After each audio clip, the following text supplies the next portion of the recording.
So some of you have been able to see that iOS 26 did end up getting a cool update, but that is not as big of an update as iOS 18's update within iOS 18.6.1. So iOS 18.6.1 ended up getting a really nice update, and I'm very happy about this particular update because once again it just shows that Apple is kind of going through and giving us a couple of more improvements in this update, which I'm really happy about. So while Apple's still pushing out iOS 26 updates, they're also at the same time pushing out iOS 18 updates as well, which is something that's very important right now. Within iOS 18.6.1, this is a very good version of software. This update is bringing a lot of really important, really cool stuff to the table. And like I said before, I genuinely think this is kind of one of the most important updates that Apple's probably going to be making in a long time. So for a lot of these older iPhones in particular, my stability is still very much up there. My iPhones on iOS 18.6.1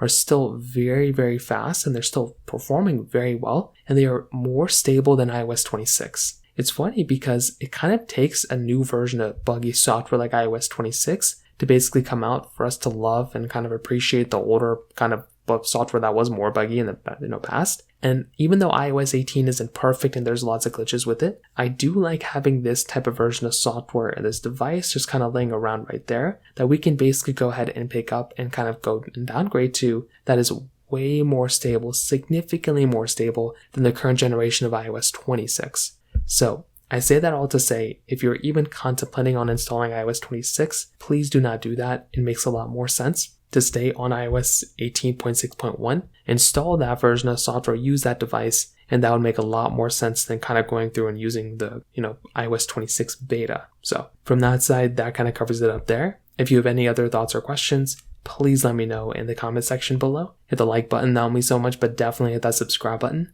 More importantly than everything else, I love every single one of you guys. Hopefully I'll catch you guys in the next video. Peace out till then.